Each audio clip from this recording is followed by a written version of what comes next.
Bismillahirrahmanirrahim. Assalamualaikum warahmatullahi wabarakatuh. Salam sejahtera bagi kita semuanya. Om Swastiastu, Namo Buddhaya, salam kebajikan. Yang saya hormati para Menteri Kabinet Indonesia Maju, yang saya hormati Chief Operating Officer Berita 1 Media Holdings, Bapak Antoni Wonsono, yang saya hormati pemimpin redaksi harian Investor Daily, Bapak Primus Dorimulu, yang saya hormati para kepala daerah, yang saya hormati Ketua Kadin Indonesia, Bapak Arsyad Rashid, para pimpinan perusahaan, BUMN dan swasta yang saya hormati, kalangan pengusaha dan investor, undangan dan hadirin yang berbahagia. Dalam menghadapi pandemi COVID-19 sekarang ini, pemerintah sejak awal sangat serius melakukan langkah-langkah, baik dalam penanganan sisi kesehatan, termasuk melalui program vaksinasi, juga perlindungan sosial untuk mengurangi beban bagi masyarakat yang terdampak, khususnya masyarakat kurang mampu, hingga mengeluarkan program pemulihan ekonomi nasional. Selain itu, pemerintah juga memastikan bahwa proses reformasi dan transformasi struktural ekonomi terus berjalan. Pandemi tidak boleh menjadi penghambat reformasi tersebut. Justru harus kita manfaatkan momentumnya untuk mempercepat reformasi struktural. Hal ini telah kita lakukan salah satunya melalui lahirnya Undang-Undang Cipta Kerja dan berbagai aturan turunannya.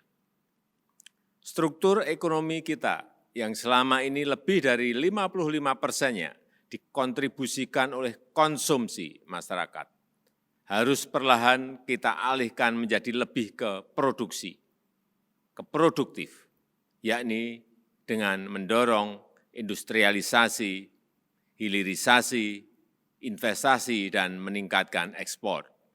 Terlebih dalam kondisi pandemi seperti saat ini, investasi merupakan kunci utama dalam pemulihan dan akselerasi pertumbuhan ekonomi. Bapak Ibu hadirin yang saya hormati, berbagai upaya telah dilakukan oleh pemerintah dalam mendorong investasi. Undang-Undang Cipta Kerja dimaksudkan untuk meningkatkan ekosistem investasi dan kegiatan berusaha di Indonesia, serta memberikan perlindungan bagi koperasi dan UMKM dan industri nasional. Penyederhanaan perizinan berusaha di pusat dan daerah, penerapan perizinan berusaha berbasis risiko, serta berbagai insentif lainnya diharapkan dapat meningkatkan minat investor khususnya dari dalam negeri. Per Juli 2021, sistem online single submission, OSS, berbasis risiko wajib digunakan dan menjadi acuan tunggal bagi seluruh pemangku kepentingan. Dalam rangka penyelenggaraan perizinan berusaha secara elektronik, cepat, dan efisien. Berbagai kemudahan untuk UMKM juga diharapkan dapat menumbuhkan UMKM lokal agar dapat berkolaborasi dengan perusahaan-perusahaan besar untuk menciptakan pemerataan, kemandirian ekonomi, dan mewujudkan pertumbuhan ekonomi yang inklusif dan berkelanjutan. Pemerintah juga telah membentuk Satgas Percepatan Investasi melalui keputusan Presiden nomor 11 tahun 2021 yang bertugas untuk menyelesaikan permasalahan-permasalahan yang dihadapi oleh pelaku usaha, serta mendorong kerjasama investor besar dengan UMKM. Saya ingin menggarisbawahi bahwa investasi jangan hanya dilihat sebagai investor besar, hanya investor besar. Pemerintah juga memberikan akses yang setara kepada golongan UMKM dan koperasi. Investor berbasis UMKM dan koperasi sama mulianya dengan investor besar, investor asing. Sama-sama memberikan kesempatan kerja kepada rakyat Indonesia, sama-sama berperan memajukan perekonomian bangsa. Bapak Ibu hadirin yang saya hormati, Undang-Undang Cipta Kerja juga mengamanatkan hilirisasi industri. Transformasi ekonomi melalui hilirisasi industri dibutuhkan untuk meningkatkan nilai tambah, mengurangi impor, meningkatkan ekspor, dan membuka lebih banyak lapangan pekerjaan untuk mendorong pertumbuhan ekonomi menuju Indonesia maju. Yang selama ini menikmati keuntungan dengan mengimpor produk-produk dari luar negeri, juga harus berubah menjadi produsen masuk ke hilirisasi dan mengambil peran dalam meningkatkan kekuatan industri di dalam negeri.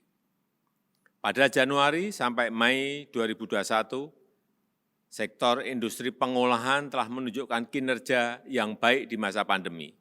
Ekspor produk industri pengolahan tercatat sebesar 66,70 miliar US$ atau meningkat 30,53% dibandingkan periode yang sama pada tahun 2020. Industri pengolahan juga memberikan kontribusi paling tinggi, yaitu 79,42% dari total ekspor sebesar 83,99 miliar US$ pada periode Januari sampai Mei 2021. Kita harus berupaya meningkatkan peran Indonesia dalam rantai pasok global. Potensi ekonomi digital kita juga luar biasa. Selama tahun 2020, nilai transaksi perdagangan digital Indonesia mencapai Rp253 triliun.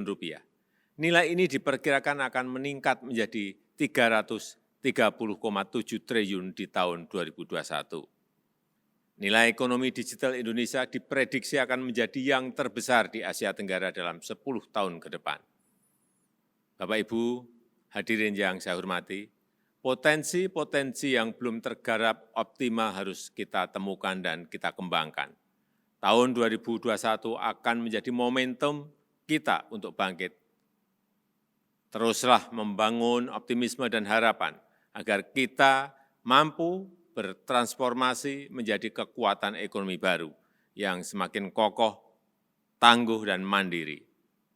Terakhir, dalam kesempatan yang baik ini, saya juga menyampaikan selamat ulang tahun ke-20 kepada Harian Investor Daily. Semoga semakin maju dan terus menginspirasi kemajuan Indonesia. Saya rasa itu yang ingin saya sampaikan. Terima kasih. Wassalamualaikum warahmatullahi wabarakatuh. Om Santi Santi Santi Om Namo Buddhaya.